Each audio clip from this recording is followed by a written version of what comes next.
जानकारी मिल रही है। मंत्री अरविंद भदौरिया कुछ कह रहे हैं। विशेष संवाददाता जुगल किशोर भी उनके साथ हैं, आइए सुनते हैं।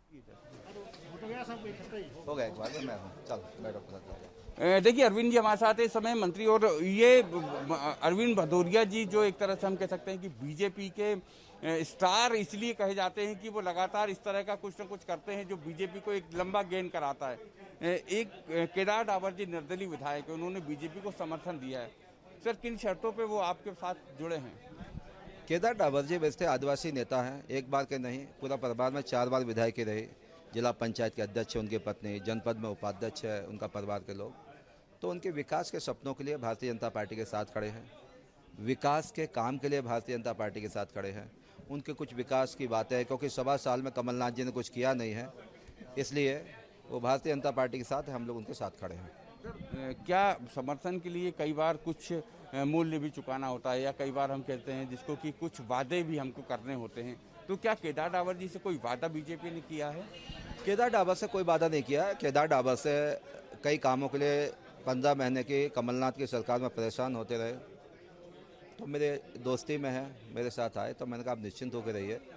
जनता के विकास के लिए, जन विकास के लिए विधायक का उत्तरदायित्व भी होता है, उससे कराना भी चाहिए। तो शिवराज सिंह चौहान साहब के साथ जो आपको काम होंगे, जो जनता के हित के काम होंगे, वो सब हम लोग करेंगे। एक कॉलेज का विषय उन्होंने कहा, जरूर मुझे लगता है आज़ादी की आज तक उनके विधानसभा में कोई कॉलेज नहीं है।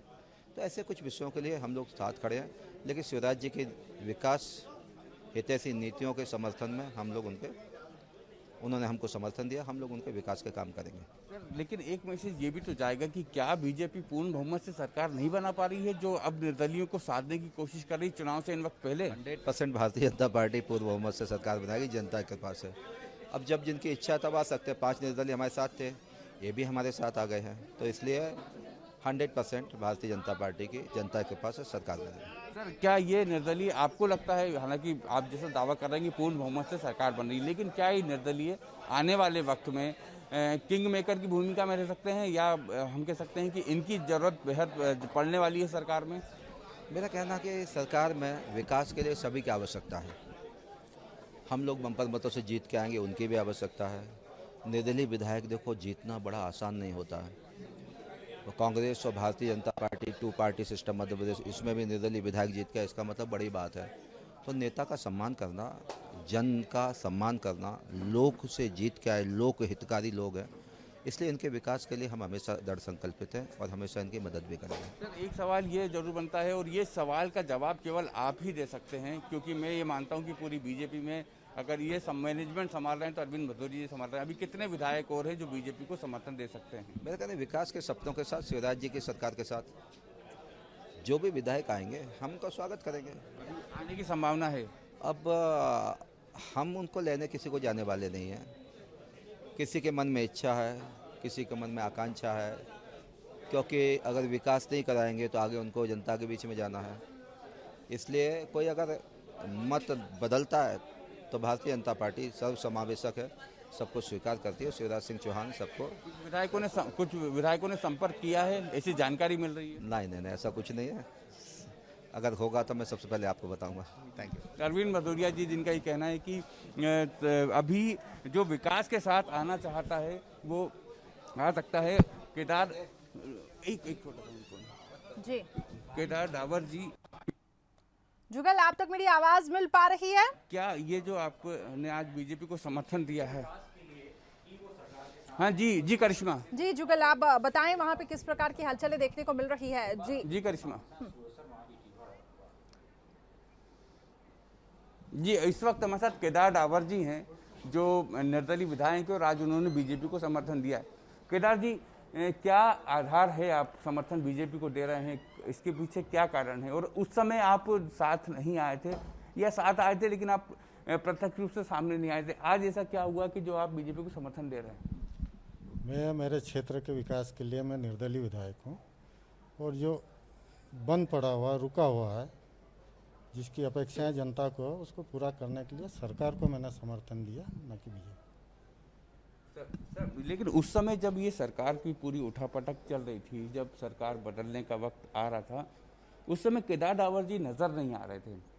उस समय क्या मन में था कि आपने खुलकर समर्थन नहीं दिया था आप प्रत्यक्ष रूप से सामने नहीं आए थे, और अब क्या परिस्थितियां ऐसी बदली हैं कि जब आप खुलकर सामने आ रहे हैं? उस समय कोई परिस्थिति थी ना, आज कोई ऐसी परिस्थिति है, केवल विकास है, उसकी बात नहीं। उस समय क्यों आप प्रत्यक्ष रूप से सामने नहीं आए थे? नहीं, जब सरकार थी तो सरकार के साथ थे वहाँ, जब सरकार बदली तो सब। एक बहुत महत्वपूर्ण बात यह है कि जितने भी निर्दलीय विधायक उन्होंने विकास के लिए क्या आगे और कोई वादा हुआ है? मेरे क्षेत्र के विकास के लिए कोई मंत्री पद या किसी प्रकार का निगम मंडल? वो तो सब्जेक्ट नहीं है। मेरे क्षेत्र का विकास जो रुका है, जो मैंने बता दिया सार्वजनिक तौर से, उसके लिए मैंने।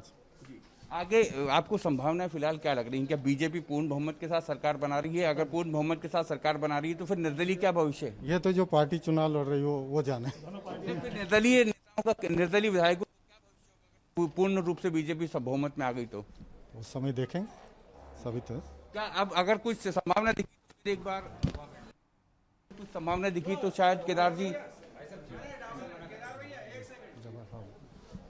ठीक है। तो जुगल, कुछ पॉइंट्स मुझे क्लियर करने हैं, प्लीज मुझे बताएं कि क्या हम ये मान लें कि आदिवासी नेता और निर्दलीय विधायक केदार डाबर, जैसा कि वो बीजेपी को समर्थन दे रहे हैं, तो समर्थन दे रहे हैं कि बीजेपी में शामिल हो चुके हैं? ये कुछ टेक्निकल चीजें हैं, इस पे थोड़ा सा क्लियर करें और इस पे थोड़ा सा पर्दा साफ करें। नहीं, देखिए, समर्थन दिया है, शामिल नहीं हुए हैं, ये बहुत इसमें बेसिक अंतर है। समर्थन देना अलग बात होती है, क्योंकि वो निर्दलीय विधायक हैं, वो किसी पार्टी से संबद्ध नहीं है, उनको किसी पार्टी के जो नियम उनको ऊपर लागू नहीं होते हैं। निर्दलीय विधायक की इच्छा होती है कि वो किसी भी दल के साथ जा सकता है। उसी के तहत ये निर्दलीय विधायक केदार डाबर ने बीजेपी को समर्थन दिया है, बीजेपी में शामिल नहीं हुए हैं। ये एक मुख्य बिंदु है कि बीजेपी को समर्थन दिया है। अब ये बताएं जुगल कि किस तरीके से यहाँ पे समीकरण बदलेंगे। हालांकि बीजेपी लगातार ये कह रही है कि बहुमत है हमारे पास और बीजेपी के पास नंबर गेम है, लेकिन जब निर्दलियों का सपोर्ट मिलेगा तो बीजेपी का किस तरीके से मोरल बूस्ट होगा, और उपचुनावों से ठीक पहले किस तरीके से आप देखते हैं?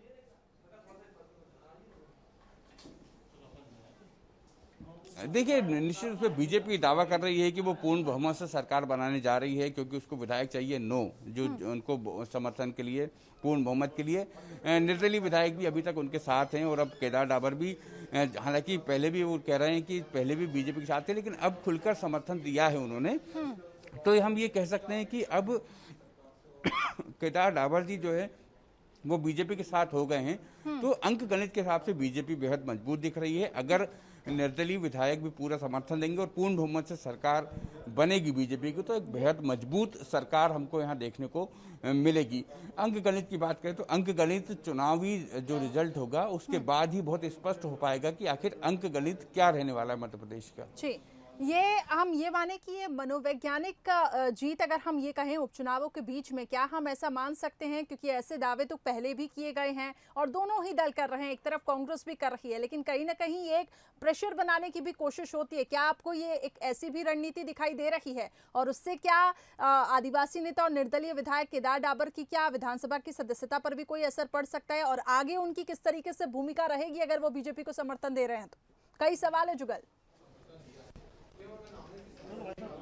देखिए, जैसे मैंने आपसे कहा कि निर्दलीय विधायक के लिए कभी किसी प्रकार की कोई इस तरह की सदस्यता से जुड़ा कोई मसला नहीं होता है, क्योंकि वो समर्थन दे सकते हैं, सरकार के साथ हो सकते हैं, विकास के साथ हो सकते हैं, विकास के वादे के साथ वो हो सकते हैं।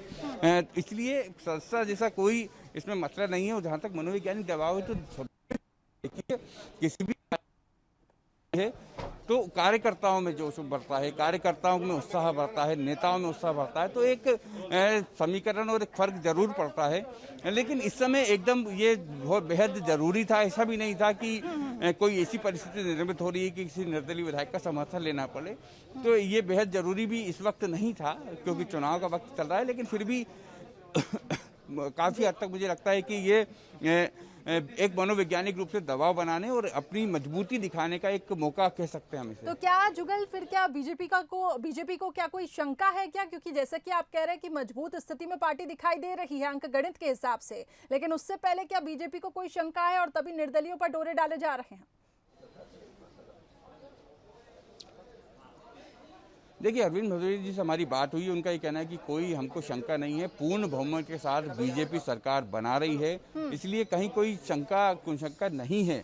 लेकिन फिर भी हम कह सकते हैं कि एक थोड़ा सा मनोवैज्ञानिक दबाव, थोड़ी सी अपनी ताकत प्रदर्शित करना, ये हो सकता है। चुनाव से एक पहले कार्यकर्ताओं में एक बूस्टअप करना, कार्यकर्ताओं को, पार्टी को एक मजबूत साबित करना, ये तमाम पहलू इस पूरे मामले में हो सकते हैं। लेकिन अभी अंक गणित के हिसाब से नहीं था कि किसी निर्दलीय विधायक का समर्थन लिया जाए। ठीक है जुगल, ये इस वक्त की एक बड़ी खबर कि निर्दलीय विधायक केदार डाबर ने बीजेपी को समर्थन दिया है, ये इस वक्त की बड़ी खबर है।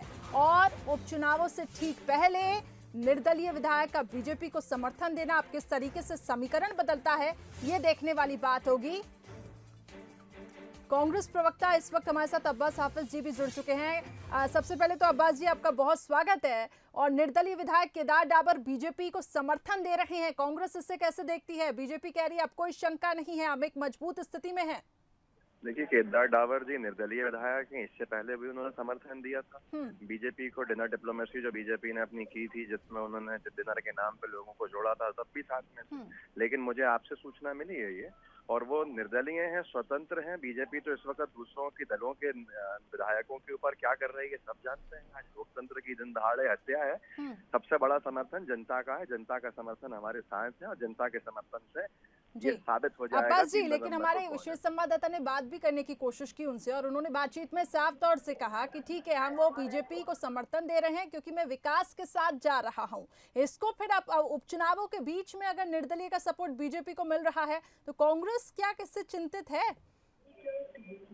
सबसे बड़ी बात यह है कि विकास जनता का होना है, किसी विधायक का नहीं होना है। और विधायक की जगह पे जो जनता है उपचुनाव के क्षेत्र की, वो चिंतित है, वो विकास से वंचित 15 साल रही। और आज मध्य प्रदेश की जनता ने ये ठान लिया है कि मध्य प्रदेश की जनता का समर्थन जो है वो कांग्रेस पार्टी के साथ है।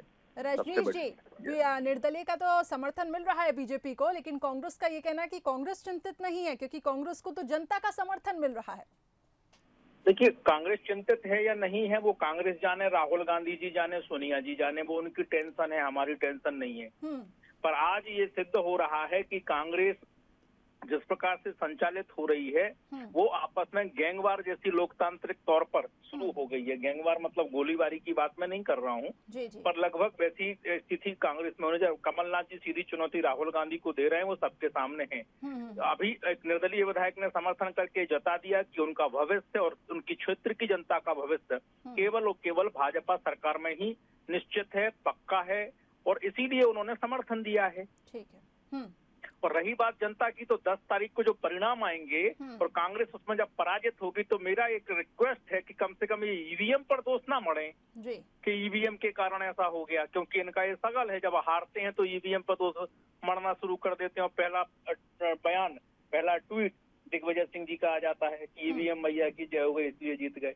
तो मुझे लगता है कि कम से कम ईवीएम पर दोष ना मढ़े तो अच्छा होगा। जी अब्बास जी, कई महत्वपूर्ण बातें यहाँ पे रजनीश जी ने कही है। एक तो जो इस समय खबरें आ रही हैं कांग्रेस के आंतरिक संगठन को लेकर, और दूसरी तरफ ये भी खबरें कि निर्दलीय का सपोर्ट मिल रहा है। तो ऐसे में कांग्रेस हालांकि कह रही है कि चिंतित नहीं है, लेकिन किस तरीके से अब आगे आप अपनी स्ट्रैटेजी बनाएंगे? देखिए, बड़ी खूबसूरती से रजनीश भाई अपनी पार्टी को संभालते हैं। किसी भी हालात में हो उनकी पार्टी वो भूल जाता है। सिंधिया जी कह रहे हैं कि ये चुनाव न बीजेपी का है न कांग्रेस का है, ये सिंधिया परिवार का चुनाव है। इस चीज से क्या दिखाना चाहते हैं, क्या बताना चाहते हैं? कि तस्वीरें गायब कर दी बीजेपी ने, उनकी तो बीजेपी के खिलाफ ही मोर्चा खोले बैठे हैं, आंतरिक कला इनमें है। सबसे बड़ी बात यह है कि आज जनता के समर्थन की बात मैंने की थी, ये विधायक की बात कर रहे हैं। विधायक नंबर्स कैसे लाएंगे? मैं अगर अंक गणित के हिसाब से देखूं, क्लियर कट है, कांग्रेस की सीट्स हैं, कांग्रेस की सीट के ऊपर कांग्रेस के सिंबल पर चुनाव जीता था और कांग्रेस के साथ दिया था उस जनता ने। जिस जनता के जनमत को बेचा, जिस जनता के जनमत को बेचा, उसका सौदा किया और जनता निराश है।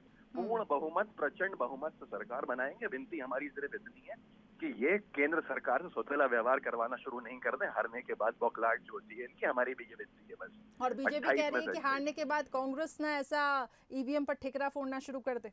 भारतीय जनता पार्टी को, भारतीय जनता पार्टी भी और पॉलिटिकल पार्टी है, आखिरी वक्त तक हार नहीं मानेगी। मानते हैं इस बात को, लेकिन हार सामने है उनके। चलिए, आप दोनों ही दल को बहुत बहुत शुभकामनाएं। रजनी जी, आप संक्षिप्त में अपनी 30 सेकंड में कुछ बात रखना चाहेंगे, फिर मैं इसको क्लोज करूंगी। उसने आपकी कॉल को चलिए, लगता है हमारा फोन डिस्कनेक्ट हो गया है, लेकिन ये इस वक्त की एक बड़ी खबर। आदिवासी नेता और निर्दलीय विधायक केदार डाबर बीजेपी को समर्थन उन्होंने दिया है। अब देखिए किस तरीके से समीकरण बदलते हैं। उपचुनावों के ठीक पहले जब बीजेपी को निर्दलीय का समर्थन मिला है, ऐसे में बीजेपी दावा कर रही है कि हम मजबूत स्थिति में हैं। अंक गणित के हिसाब से हम मजबूती के साथ आगे बढ़ रहे हैं, और वहीं कांग्रेस का कहना है कि जनता का समर्थन उनसे मिल रहा है।